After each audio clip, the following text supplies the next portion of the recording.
জীবন নিয়ে শ্রীকৃষ্ণের 10টি অমূল্য কথা। যখন জীবন তোমাকে বারবার পরীক্ষা নেবে, যখন আপন মানুষও একদিন দূরে সরে যাবে, যখন মনে হবে সবকিছু বুঝি শেষ, তখন মনে রেখো শ্রীকৃষ্ণের শিক্ষা আমাদের বলে জীবন থেমে যায় না, জীবন শুধু আমাদের নতুন কিছু শেখায়। প্রথম কথা, তোমার অধিকার শুধু কর্মের উপর, ফলের উপর নয়। তাই ফলাফল নিয়ে অতিরিক্ত চিন্তা না করে নিজের দায়িত্বটুকু নিষ্ঠার সঙ্গে পালন করো। দ্বিতীয় কথা, যে পরিবর্তনকে তুমি ভয় পাচ্ছ, সেই পরিবর্তনই হয়তো তোমার জীবনের নতুন দরজা খুলে দেবে, কারণ এই পৃথিবীতে কিছুই চিরস্থায়ী নয়। তৃতীয় কথা, সুখে অহংকার করো না, দুঃখে ভেঙে পড়ো না। সুখ ও দুঃখ দুটোকেই সমানভাবে গ্রহণ করতে শেখো, কারণ সময় কখনো একই জায়গায় থাকে না।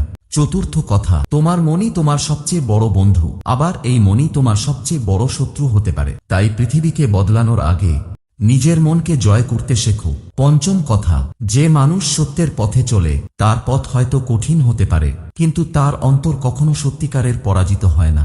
ষষ্ঠ কথা, অন্যের সঙ্গে নিজেকে তুলনা করো না। প্রত্যেক মানুষের জীবনের পথ আলাদা, তোমার যাত্রা তোমারই, তাই অন্যের জীবন দেখে নিজের জীবনকে ছোট করো না।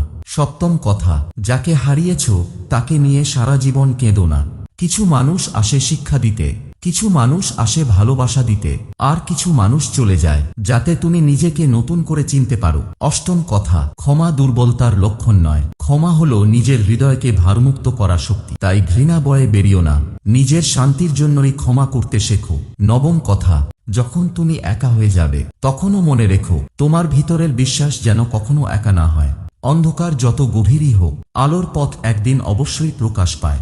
দশম কথা, জীবনে যাই ঘটুক, ধর্ম, সত্য, কর্তব্য ও বিশ্বাসের পথ থেকে সরে যেও না, কারণ জীবনের সবচেয়ে বড় জয় অন্যকে হারানো নয়, নিজের ভয়, অহংকার, লোভ ও অস্থিরতাকে জয় করা। তাই আজ যদি জীবন তোমাকে কাঁদায়, তবুও বিশ্বাস রেখো, হয়তো এই কান্নার পরেই তোমার জীবনে আসতে চলেছে নতুন ভোর। শ্রীকৃষ্ণের শিক্ষা একটাই, কর্ম করে যাও, সত্যের পথে থেকো, মনকে শান্ত রাখো, আর নিজের বিশ্বাসকে কখনো হারিয়ে ফেলো না, কারণ যে মানুষ ঈশ্বরের উপর বিশ্বাস রেখে নিজের কর্তব্য পালন করে যায়, জীবনের কোনো ঝড়ই তাকে চিরদিন থামিয়ে রাখতে পারে না।